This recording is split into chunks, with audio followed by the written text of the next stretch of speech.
What's up, Magic fans? Welcome back to another episode of the Orlando Magic HQ podcast brought to you by Believe. I'm your host, Anthony.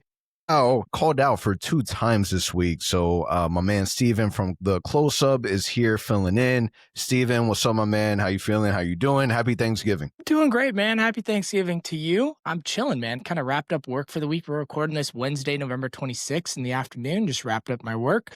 Had a little bit of highlights on from the 76ers game last night, which is exciting. And I'm ready to eat some turkey, have some drinks, just kick back, watch a little football this week, man. It's going to be good. How about you? How are you?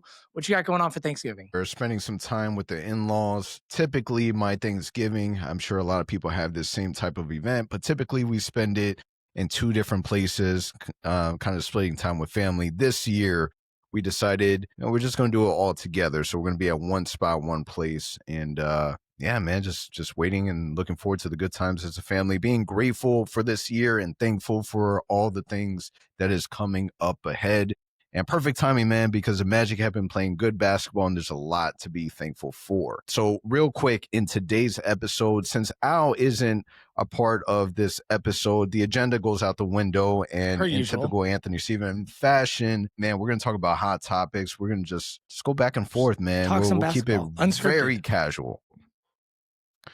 But before we get into it, just a quick word from our sponsors, Underdog. It's that time of the year again. The NFL is rolling. The NBA is back, and our friends over at Underdog have you covered for all the action. If you're new to Underdog, now is the perfect time to check it out. Use code MAGICHQ, and you'll get $100 in bonus entries when you play your first $5 entry if you win or lose. We recently partner with Underdog, and trust me, it's the best offer that they've ever dropped. You don't want to miss it, and hear how it works. Just pick higher or lower on 2 or more player stats or projections, and you're in the game with a shot to win up to 5,000 times your money. You can even mix across sports, build that NBA NFL combo, and make your weekend entries a little more fun. Play now in most states, including Florida, California, and Texas. So remember, when you sign up, use code MAGICHQ to grab that $100 in bonus entries. Play responsibly, have fun. Let's make some winning entries together. So, Steven, the first thing that I'm going to ask you, obviously with tomorrow being Thanksgiving, it would be only right if I ask you, what are you most thankful for when it comes to this Magic basketball team? What's that one thing that you would hang your hat on and say that you're grateful for? I'm thankful that the Magic figured it out after the first 5 games when it looked like they were the worst team in the league. You know, they're 11-8. They're playing very high level basketball. The offense is not in the gutter. It's a top 10 offense at the moment. And it's nice to just have like good players on the team. Desmond Bane is refreshing. Anthony Black is crushing it right now. Career high last night versus the 76ers, 31 points, which I'm sure we'll talk to later. I'm just thankful to have a Magic team that I'm not like super frustrated about at the moment. That is my thankfulness when it comes to the Orlando Magic. How about you? So I am thankful to God, and not just the God in the sky, but also the God in the court. I am thankful for God, Sham God, because the common denominator right now, his position as a player development coach, you're starting to see the impacts of it, right? We're starting to see huge improvements from Anthony Black. We're starting to see huge improvements from Tristan da Silva, who's been crazy consistent for us. And now we're starting to see some of that development happen with Jett Howard. So when we talk about like some of the changes that happen, the same conversation, if we were having this like a few weeks back, I was ready to hit the eject button. Like, let's go back to slowing it down. Let's go back to playing a half-court offense. I did not like our fast pace, and obviously it's because we were losing. And, you know, kudos to Coach Mose for sticking with it, not adjusting and kind of just working through the kinks. But, man, I'm super grateful for the transition that this team has done and finally figuring it out. We're back to having a really solid defensive team, and the younger guys are starting to really, really get it together. Anthony Black yesterday. Insane. It is wild to me how much he's improved from, you know, the first couple seasons. He's a completely different player. He's obviously a big, big component to this team. And if he can continue to keep taking a step forward, if somehow in the future this becomes something to where he can really hold down the fort from a starting perspective, I have always liked the idea of being able to have, you know, when we talk about our strengths of having 6'10", 6'10" forwards, another 6'10" big man, and then you put that with a 6'7" point guard. It's just dangerous, man. And he's playing out of his mind right. It's interesting you bring up Sham God because like I've been doing my best this year to watch a lot more film. Like after the game's played, go back and watch specific plays, specific players again. I won't necessarily watch like the whole games over again, but I'll watch segments of them, or I'll like go in and like you can go into NBA stats and like watch all of someone's assists or something like that, right? And one thing I've really noticed is a lot of our guards have gotten so much better with their speed control and how they navigate around defenders when they're driving to the basket. Anthony Black showed a little bit of it last night. Jett Howard has shown a little bit of it.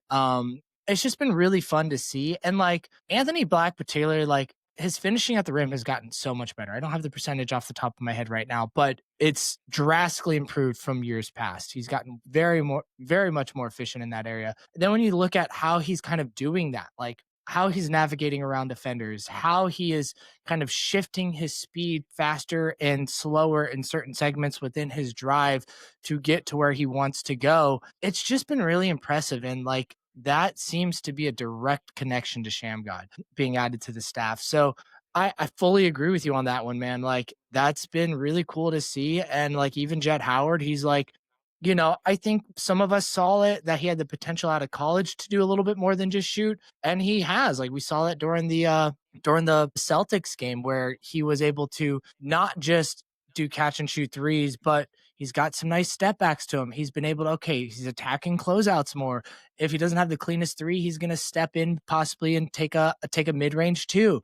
And that's just been really fun development to see. I think him being added to the staff has just been huge for some of our guards to continue to grow. And even guys like Desmond Bane to bring their influence on some of these younger guards, I'm sure has a factor too. But man, I just want to say, like, I fully agree with you on that. That's a great thing to be thankful for. And I'm gonna be saying my prayers tomorrow at Thanksgiving table and including God Sham God in my prayers. Yeah, I mean, just to kind of touch base on the Celtics game that we just have. Like this was a game that you're without Wendell Carter, you're without Goga, you're without Jalen Suggs.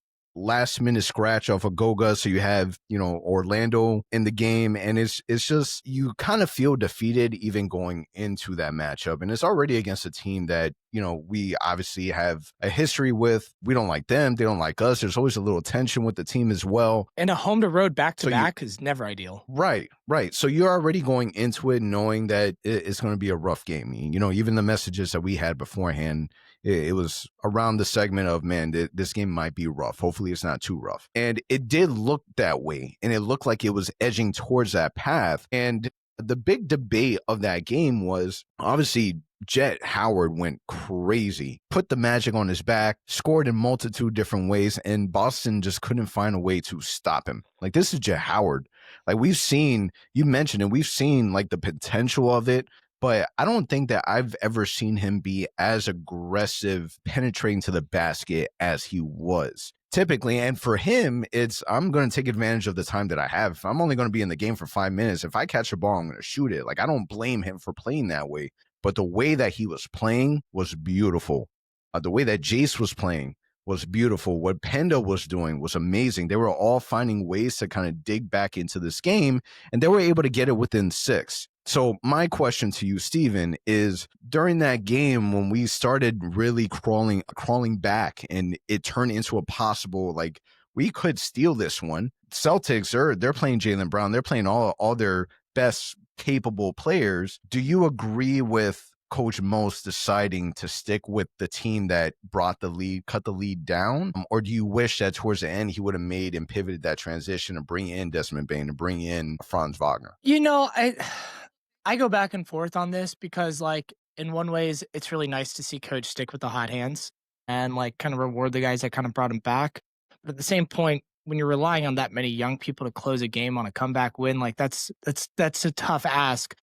The other point, like, the other side to this is if you're going to bring in someone like Franz back into the game, he had been sitting for a very long time at that point. Like, it wasn't like he had just been out 5 minutes. He had been sitting for like almost 30, 40 minutes of time if you include like game stoppage and in between quarters and stuff like that. So he could have come in extremely cold and might not have really made any difference. So I can kind of see why coach wanted to stick with the younger players that were still warm in rhythm compared to like they were sitting guys early. Like I got the box score up. Is playing like 35 minutes a game. He played 28, Desmond Bain played 29. There's been games Desmond Bain has played 40 minutes a game or 39 minutes a game.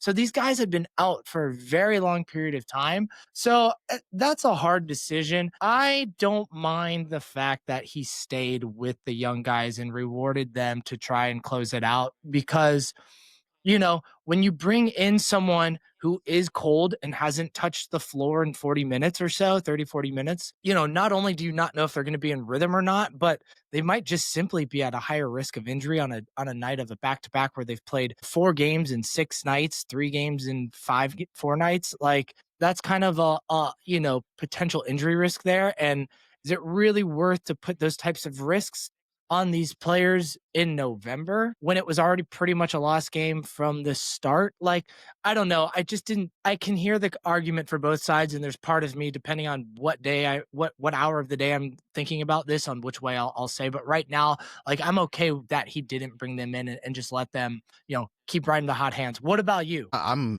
so I can see why people wanted that transition. I think for me personally, like this game in everybody's mind was checked off as a loss already. Yeah, Right. So the fact that we were even in that game, we were in that game because of Jett Howard, because of Jace, because of Penda. I personally am not mad at the fact that we decided to keep it the same because it was working. Like the fact that we forced Boston Celtics to keep Jaylen Brown in the game for as long as towards the end towards the end of the buzzard, right? yeah, Goes to show you that you know they were worried that they were going to let this game lose and slip and fall out of their hands. But more importantly, man, I like the confidence that it gave him because even for Jett Howard, like going into the game of Philadelphia, he obviously didn't play as much as he did against Boston, but you can still see like that carried over. He was still being aggressive. He still found ways to the basket, and he's. I think for most players, it's such a confidence is such a big part of hooping. We've seen that with Desmond Bain ever since he hit that game-winning shot. totally. He's been playing a lot. He's been playing a lot better. So it's important for Jett Howard to get that experience. It's important for Jace Richardson and Penda to get that experience because for them, this is meaningful basketball.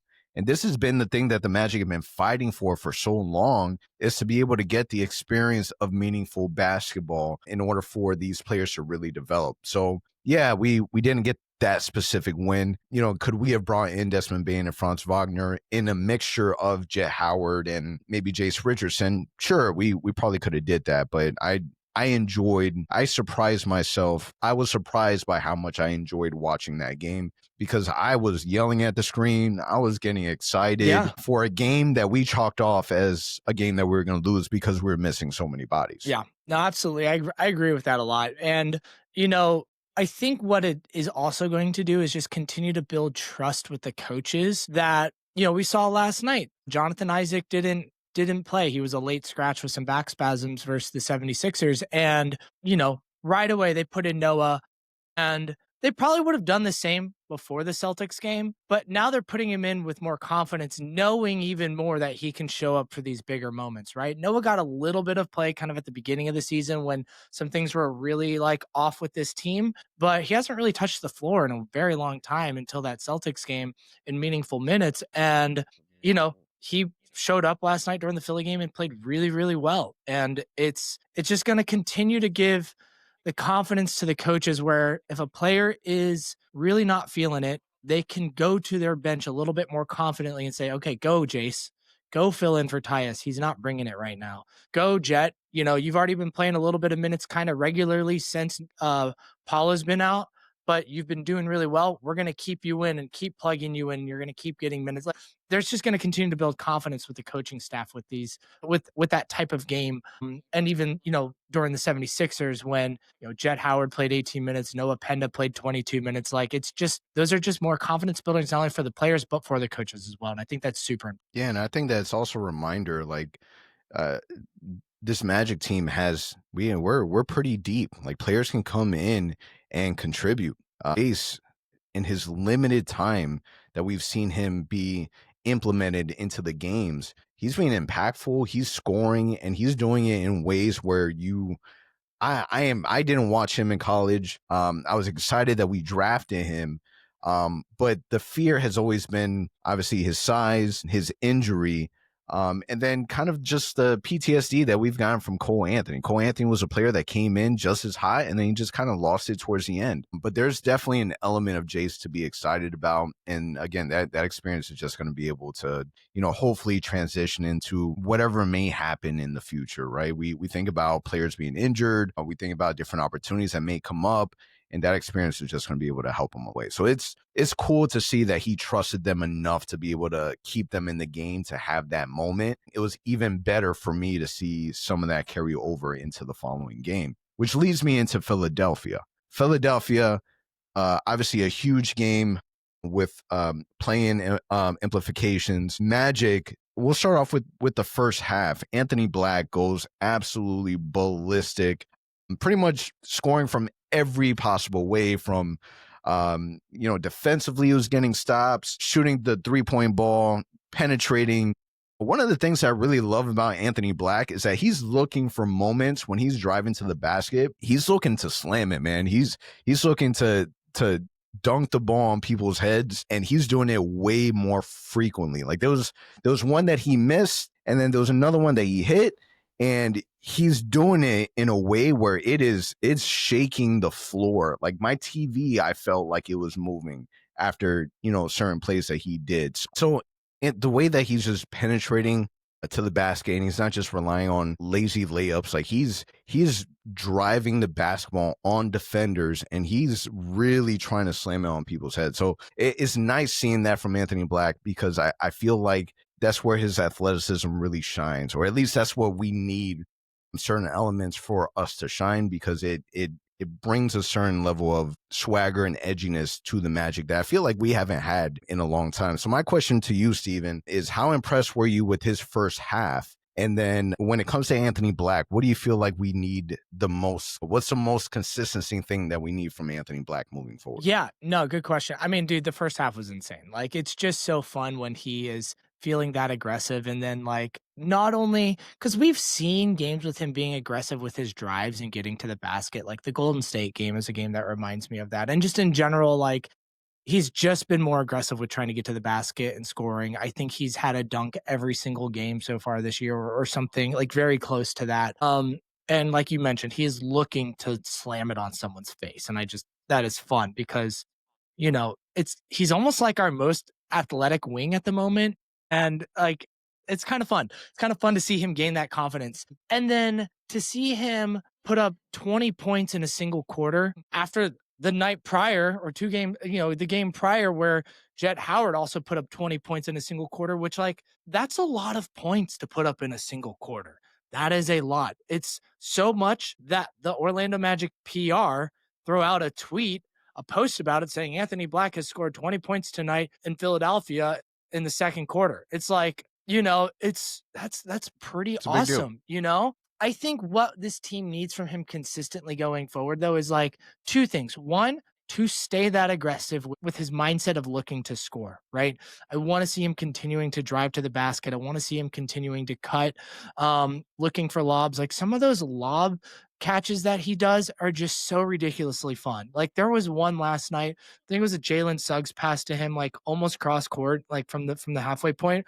He's dunking over, like he's catching it over a defender and just, putting it in the basket beautifully. And like, I love that. But I think something that's super important is he's got to continue to hit threes, man. Like he is a shaky 3-point shooter. This team needs all the 3-point shooting they can get. Desmond Bane has been a blessing. Tyce Jones has had a couple of games where he's hit a few, mostly not hit any, but like, the team's 3-point shooting has improved a little bit, but it's not enough yet. And so if we can continue to get Anthony Black to he doesn't need to be a 40% 3-point shooter. I think that's unrealistic to put that expectation on him. But if we can get him to be like a season around 35, 36% from three, like that'd be awesome. Keep giving it to him in the corners. He's very good at a corner three.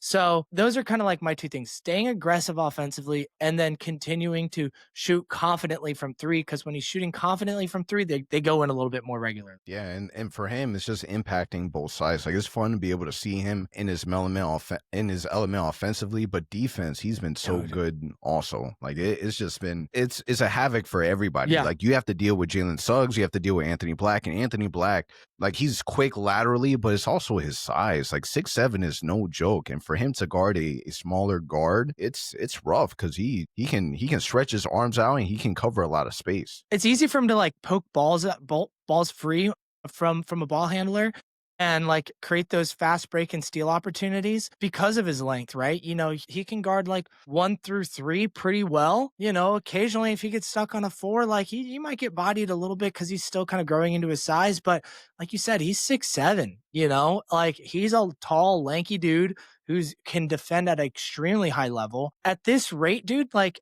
how do you not have him on an all defensive team?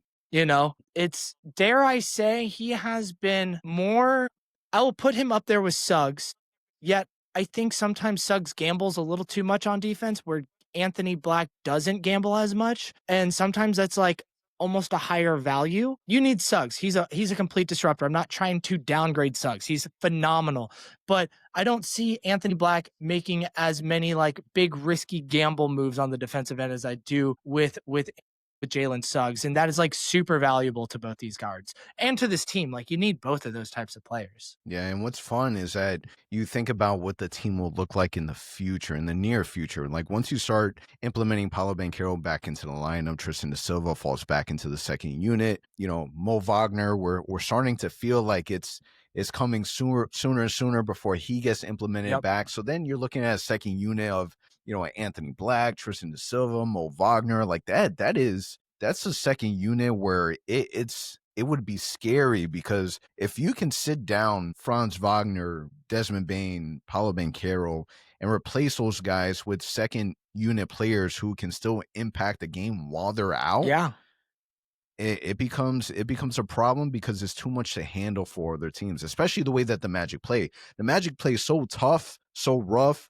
and they play in a way where it really, like, it's starting to get to a point that we're starting to create that name as being a player that you have, being a team that you have to be ready for. Some people may see it as dirty. Other players may see, other teams may see it as we're just a big physical basketball team. Yep. Yeah. 1,000%. They're going to wear you down. And when you bring up that unit of Mo Wagner, Cinda Silva, when Paulo comes back into the lineup and he shifts back down to the second unit, Anthony Black, right? A little bit of Jett Howard, maybe. Like, think about how coach will also likely stagger a Franz Wagner or Apollo with that group too. And just continue to just have that, like that offensive engine continuing to move forward. I think we all have questions about this second unit, and there are nights, plenty of nights where we are just begging them to score points because they'll be at the halftime and the second unit has like 6 or 7 total points. And we're just like, dude, we're not getting anything. Mo Wagner coming back. Hopefully it doesn't take him too long to shake off the rust. Hopefully we see him before the end of the year of 2025. And that second unit should be a lot more forceful when you add back more of the scoring that Tristan da Silva has been giving. Because like right now, I think the reason why we're not seeing as many nights of like awesome scoring from the second unit is because one of their better scorers in Tristan da Silva is having to play as a starter because Paolo's missed 7 games, right? And so, when you kind of balance it all back out a little bit, it's going to be fun. That team is getting, that unit is getting a lot more confident. And this starting role with Tristan da Silva, I mean, in general, he's had a phenomenal season, but him being as a starter and then going back down, that's just going to continue to boost his confidence on what he's able to do, given any lineup that he's playing in. Yeah, I mean, you can already see that the development of him playing with Germany has already helped out. He's already made a leap forward. And that's the beauty of being able to have Franz, Paolo, and Desmond is that, you just mentioned it, the staggering. You're always going to be able to have a high-level starting caliber player with the second unit. And that's something that's just going to be helpful because it's going to open up the floor for everyone. So real quick, I just want to jump in about Tristan da Silva real fast, give some quick stuff. He's only playing 1 more minute per game this year compared to last year. Last year, he averaged 22 minutes per game. This year, he's averaging 23 minutes per game. He's jumped up in scoring from 7 points a game to 11.5 points per game this year. And he's shooting the three at, he's taking one more attempt per game. Last year, he was at 3.2 attempts per game. This year, he's at 4.7, so almost 5 attempts per game from three. And he's hitting it at 41%. He's one of the better 3-point shooters on the Magic right now. Compared to his rookie season, which was a little bit of a slump. He was a good shooter coming out of college. I believe he was shooting the three out of college around 38, 39%, like his last 2 years in college. Last year, as a rookie, he shot at 33%. This year, he looks like the guy we drafted with his shot at 41%, which is just phenomenal. His 2-pointers have gotten more efficient too. He's up to 55% on those compared to his rookie season at 48%. So, and his overall efficiency has gone up from 49% to 58%, almost 10 points higher on his overall efficiency. So I'm just psyched on the development of Tristan da Silva. He's just been so good on so many levels, man. Yeah, because he goes with the flow, man. His game is so you can implement with any player on the court, and he doesn't force anything. Everything's just naturally in the flow of the game, and he can handle the ball, penetrate, he can shoot, he can do everything that you need him to do, and he's obviously way more efficient. With that Philly game, obviously the big talk of the town is, the Magic stomping them 41 points that we beat them by. But the big thing happened center court, damn near about halftime, right before the end of the second quarter. Jonathan Isaac, excuse me, not Jonathan Isaac, Carter, Jalen Suggs getting ejected because of a square up between Wendell Carter Jr. and Andre Drummond, which is crazy to me because I've seen this replay about 1,000 times. I don't know what the referee was looking at because Wendell Carter didn't square up one time. Wendell Carter's like laughing with Drummond just kind of like rolling his fist like he's getting ready to square. Dude, at this point, I've seen the replay about 5 different angles, and obviously you can clearly, this is the part that's frustrating. When they're reviewing it, you see the referee taking notes. So they're obviously paying attention to details. They're taking notes as they're watching the replays, right? And we've saw the replay multiple times. You see Andre Drummond put his hand on Wendell's back, not once, but twice. And he did it aggressively to the point that it made sense for any basketball player would have slapped his hand down. And then he makes contact. Andre Drummond swung to the point where he made I don't know how much. It didn't look like it was a crazy amount of contact, but there was some level of contact to his face. And then he did this crazy swing of the fist, bent down. Ready. And Wendell Carter is just like, it's do laughing. It. Swing. Do it. Swing. And I don't know how Wendell Carter gets teed up for squaring up when his hands were never up. That's what squaring up is. I have no idea. Now, one thing that I will say that Jalen Suggs, I love the fact that Jalen, the littlest guy on the court, your point guard stood up for your center, right? Where he went in and very late, but he went in and he shoved Andre Drummond. And then they're obviously barking at each other. And then some other guy from the Sixers comes to the left. And then Jalen Suggs obviously escalated way more than he needed to. So I get why he was ejected. I just don't get why he was the only one that was. Yeah. And I don't know, man. So I want your thoughts on Jalen Suggs. I mean, I'm biased. Give him a tech. Don't eject him. I can understand giving a guy a tech. There's situations where, emotions are high. People are running in to try and protect or, stop a situation or whatever. I can understand that. Do I think he should have been ejected? It seemed a little unnecessary, but, yeah, I mean, give him a T and keep him moving, I don't know. It seemed unnecessary. Yeah. What do you think?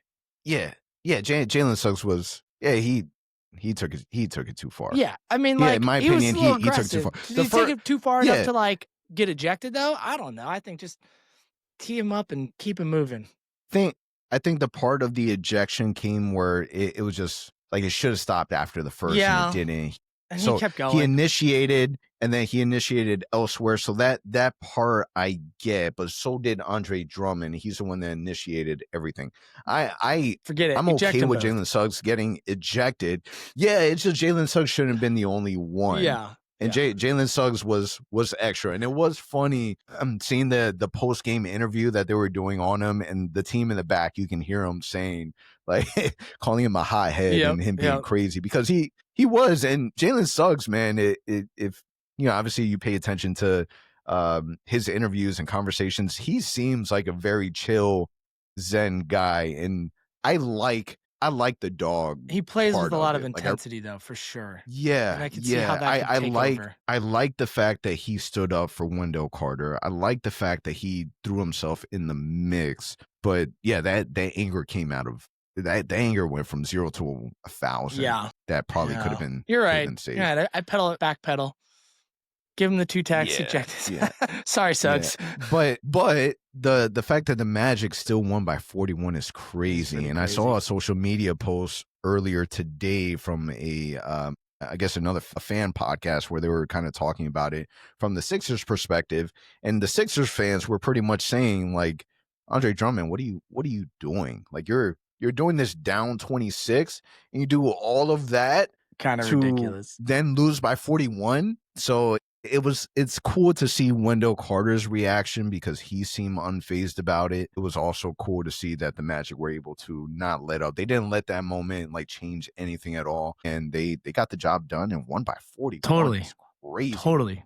It doesn't matter because I've seen people talk about how, well, they didn't have Paul George. It would be different if Joel Embiid wasn't playing. Like, no shit. We know that, right? But we're also down a crap ton of players. Like we're Magic down got their butts a handful of players when they're in the same situation earlier this year. Yeah, you still got Tyrese Maxey. That's a walking bucket. Like, I get it, but it's NBA basketball, man. Nobody should be losing by 41 points in that. That's a little embarrassing. Sorry, Philadelphia fans. Your team's embarrassing. Yeah. So leads me to the next point. Big highlight was some remarks that Tracy McGrady had at the half of that game. And really the big question is the Magic have been playing really great basketball. The Magic have found a way to dig themselves out of the hole that we started off with. We're obviously getting accustomed to this new scheme. Magic are 5-2 without Paolo Banchero, and we're averaging about 124 points a game scoring wise. So how does it look once Paolo starts coming back? Because now, unfortunately, the narrative that we've been seeing is the Magic are playing better without Paolo. Now, what happens if Paolo comes back and we're not playing as well? Yeah. It's the topic going around right now, right? I think, there's a few things, right? Like the Magic are winning without Paolo. Well, the Magic started awful. They lost 4 games in a row. There was a lot of confusion around this team where the guys just didn't understand and didn't feel comfortable playing the new system that the coaches were trying to implement. And that's team-wide. That's not a Paolo issue. That is team-wide. It took them about 6-7 games to kind of start to figure things out a little bit more confidently on that. Paolo was playing during that point. When they started to figure things out and move in the right direction, Paolo was a part of that group, right? This is before he went out. Leading up to that Knicks game where Paolo got injured, they had already started to win and look good and things looking a lot more connected. Now, I'm not saying that Paolo doesn't have his flaws. He does have moments where the ball gets a little stuck in his hand, where he's a little too late to pass and he over dribbles a little bit, or he gets himself stuck in a situation where it's kind of like late in the shot clock and he has to take like a really bad contested like mid-range. But I will also counter, those moments are fewer than they were the year prior. The ball is moving a lot more still with him this year. Players are shooting extremely well with Paolo kickouts right now, where it's like when Paolo's kicking out, I believe players are hitting their shots at like 50 something percent, 50, 55%, somewhere around there, which is really high for kick out passes from a single individual. Shout out for Josh Cohen for like pointing that stat out when he was on my podcast earlier this week or last week, excuse me. And so, yeah, like, I don't think I'm worried that it's going to be a bad thing when he comes back. Like, I'm not on team trade Paolo or the team's better without Paolo. I am team, you have this 6'10", cock diesel monster freight train that is elite at finishing in transition, that is a mismatch monster and has a very versatile scoring package and is extremely gifted passer. You find ways to make it work with him. Does he need to get better at making quicker passes? Absolutely. Does he need to make sure it doesn't always get stuck in his hand? Absolutely. But also, when the offense does get bogged down, we have seen it during this stretch without him, where there's moments where they are just getting bogged down by the other team offensively. You just want, or sorry, defensively, they're getting bogged down by the other team. You need a guy who can just go out and get his own shot and, will some basketballs to go into the hoop. And that is Paolo Banchero, and probably the best person on the team to do that and be able to handle an ISO situation, because we don't have too many players that can do that. And so, is it going to look perfect his first game back when he comes in? No, it's not. But I think, give him a handful of games, give the whole team a little bit of margin to adjust to having him come back. Like, and it will improve and look better. Look at any team. Any team, take away one of their top players. The Philadelphia 76ers play differently with Joel Embiid on the floor than they do with him off the floor. The Bucks play differently with Giannis on the floor than they do with him off the floor. The Knicks will play differently with Brunson on the floor, off the floor, right? You can go down the line of all these teams. They all have to make radical adjustments. It doesn't mean that the team is better without them. The Hawks, the same way. Are the Hawks better without Trae Young, even though they have been playing better without him? I don't believe so, right? Are these players flawed? Yes. They are not perfect players, but I do think that this Magic team needs Paulo to reach the goals that they set for themselves this year. And I think, he has improved on some of those weaknesses. He's not perfect at them yet, but he has. And I think Tracy McGrady's comments are extremely valid. There's no reason to, and it wasn't like Tracy was harsh. He wasn't like bagging on him hard. He was just saying, like, dude, I hope you're taking notice on how the team's playing right now. Cause when you come in, this is how you should try and adapt and take advantage of how these guys are playing. Like, you got these tools, continue to utilize them.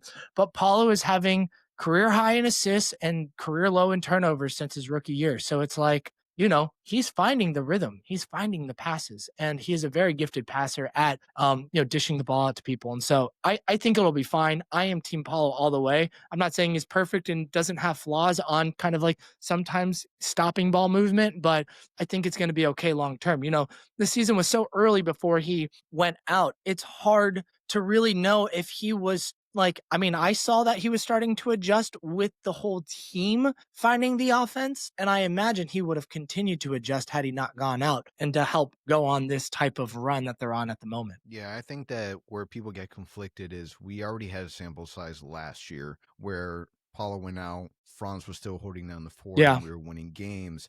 And then Franz goes out. Paulo's the one that's obviously hooping without Franz, and then he wasn't as successful. And then here we aren't playing good. Paulo goes out, and it's just an easy common denominator that totally. we start winning when he's out of the game.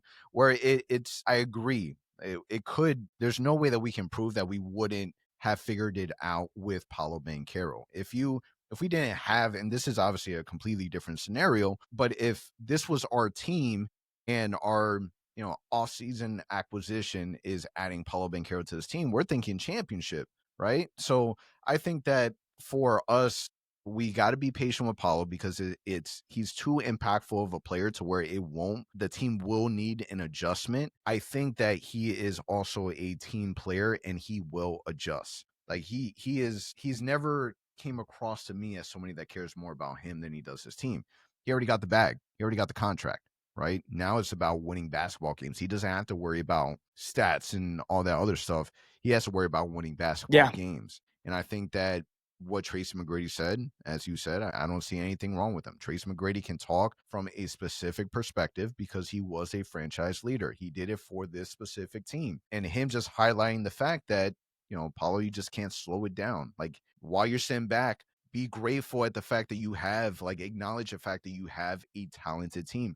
Kawhi Leonard was just in an interview yesterday talking about that we need more talented players. This team is extremely talented, and it's not. We have to be able to look at it like I need to trust them as they are already trusting me, and I think that Paulo Banchero is just going to be just fine. And it's I think that they're going to figure it out, and he's going to add to it. and it's not like Tracy was really bashing him all that hard. He just said he needs to No, continue to keep I the didn't ball think so. moving and flowing. It's not like he was calling him a bad player and like, like the team needs to trade him or anything like that. He was not, it wasn't, I didn't take it as a negative comment about Paulo. I took it as like, hey man, make sure you're seeing how your players are playing because like when you come back, this is the type of system you need to continue to play in, and it makes perfect sense. Yeah. So I am curious to see how that looks like, but I think that people need to be open to the perspective of, it may not look pretty at first. Yeah, it might take It's a few gonna take some games. time for him to adjust. Yeah. Absolutely. And we just gotta be patient. I fully agree. Give it 3 to 5 games for him to kind of like get his feel back. He's missed 7, might eight or so.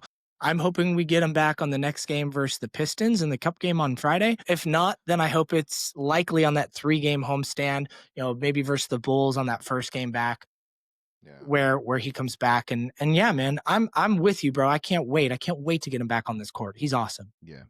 All right, Jonathan Isaac. Big rumor mill of the day is Jake Fisher, where he came out and said Isaac is expected, and Isaac, among other players, are expected to be available in trade talks.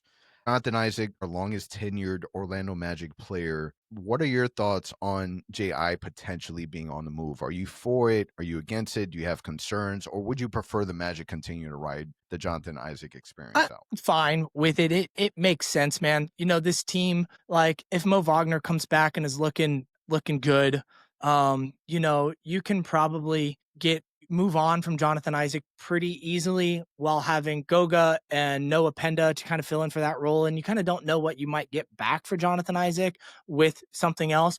But something else to consider is like I don't necessarily think it's just like, hey, this team needs to move on from Jonathan Isaac. I think it's bigger than that. I think this team has a lot of salary on it, and they're in the tax right now. We saw them decline Jett Howard's 4th-year team option before the season started during the deadline. I think it was in October because they're trying to get under the tax this year. And the reason why they're doing that is they're trying to push out how soon they hit the repeater tax. If you pay the tax 3 out of 4 years, you're gonna get hit with a repeater tax, which is insane. It goes from like $1.50 per dollar you're in the tax that you're hit with to 250. It almost doubles how much you're getting taxed. So the further they can push that out, the more wiggle room they're going to have as a franchise to continue operate a little bit more freely with their cash capital and just make more flexible moves while they try to duck under the second apron. So there's a few ways they can get underneath that tax line. One of that is like, okay, you're trading Jett and then you're trading another player on top of him because Jett's salary alone is like, I think 80 to 100,000 shy of completely ducking the tax. So they have to get under it completely. So it's like Jett Howard and maybe Tyus Jones or Jett Howard and Goga if a team is really interested in Goga or something like that. It's like one of those types of combos.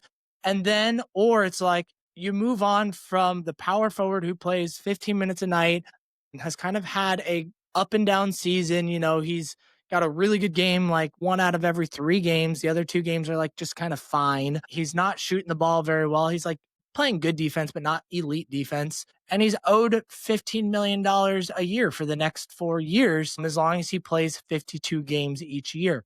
His contract does have some non-guarantees in him, but it's not like he is just an expiring team option contract. Like a team would have to sit him multiple games so he doesn't hit the 52 game threshold for his contract to become non-guaranteed. So it's fine. It's probably time. You know what I'm saying? Like I'm fine with it. We have likely the bodies to be able to back up that spot in general. Yeah, so I've obviously been extremely vocal about Jonathan Isaac in our Patreon, and I'm at a point now where I just there Jonathan Isaac for me has been underwhelming for a long period of time now. Yeah. A lot of it obviously is due to injuries, but there was a point in time where when we drafted him, he was supposed to be, and obviously not to this extreme, but he was supposed to be our Kevin Durant, right? He was within that build, and we thought that we were going to get more from him. There was a point in time where we implemented him in with Nikola Vucevic, which with Aaron Gordon and Evan Fournier. We're going up against Milwaukee in the bubble.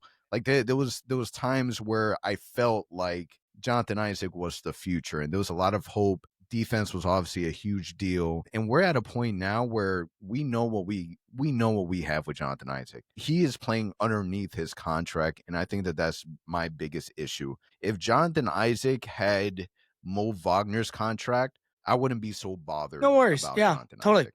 Yeah, not a big deal. He's playing above his contract, right? But it's the fact that Goga is out, Wendell Carter is out, and we're starting Orlando Robinson. Yeah. Like Jonathan Isaac, to me, like your best ability is availability. And if there's something that's happening behind the scenes where he's just not as healthy as we're being led to believe, it's just a hard sell for me. And if that's the case, I'm at a point where I'm ready to move on. The issue is with his contract, you're not, people need to accept the fact that you're not going to get a return that you expect, that you wish that you would get for Jonathan Isaac. And that's more of an asset management problem on our end with how we handle Jonathan Isaac.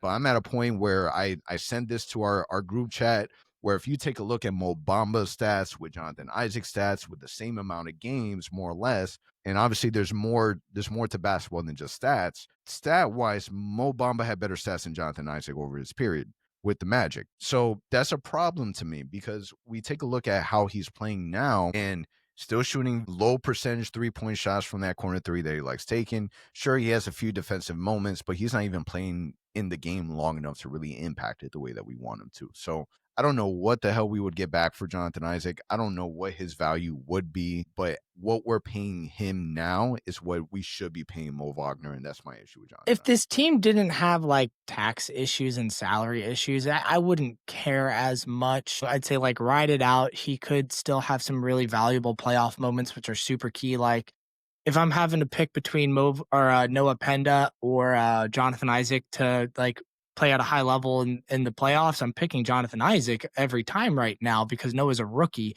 And this year we're trying to advance in the playoffs. But, like this team has like, they've made it pretty clear that they're going to try and get under the tax this year. And because of that, you can't have players that are underperforming their position on the team. And that is what Jonathan Isaac is doing on most nights, right? I'll say like he's got 45% of the games he's playing really good basketball or really good defense at least. And then the other, 55% of the games he's not. So it's like you can't really have that. Maybe not everyone agrees with those percentages. I just kind of threw him out there. Maybe it's more like 40-60, but it's like he's just not. If his defense was what it was 2 years ago and his offense was this bad, I wouldn't care. I really wouldn't care. Right. But he's not doing that. And then the problem is, we have too many other guys that are getting paid too much, that are actually getting this team, with this tax issue that they have. So it's like something's got to go. And I'm not surprised that people are putting two and two together and having Jonathan Isaac be in the trade rumors. Like it makes sense. He's been here the longest. He's on a contract that's kind of big still. The team has tax issues. Like, okay, cool. Like that's a box that makes sense to move on from. Yeah, this is year 9 for Jonathan Isaac. Yeah. Like this is just what it is. He is who he is. Yeah. We know offensively it's just not going to get there.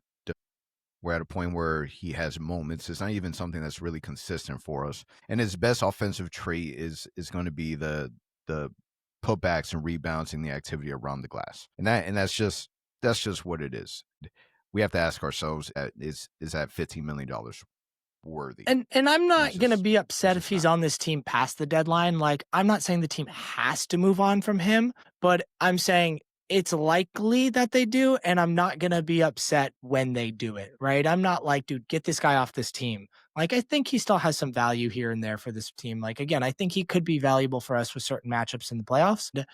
But like, I'm not going to cry if he gets traded at the, February 6th deadline. I think it's the 6th. But yeah, I'm not going to be upset either. It makes sense. Yeah. Also not surprised by the rumor at all. It makes sense for the Magic to shop around. Like if you're looking to make any movements and you're looking for assets, contract wise, you already brought up a point about it, but player wise, there is value there because he is elite defensively. I wonder what another team, like how does another team view Jonathan Isaac would be my, like I hope at the end of it isn't just like a player filler and I mean, they're not going to get an bunch of amazing second-round return picks. for him. It's not like No. you're not going to get an amazing return for him, and the Magic would have to like, if you want a positive return, the Magic have to add stuff, and that's just not what they're going to do. They're probably going to, in a sense, if they're trading him, they're probably going to like salary dump him for something. I kind of still think like they might do that at the summer and move on from Jett and Tyus this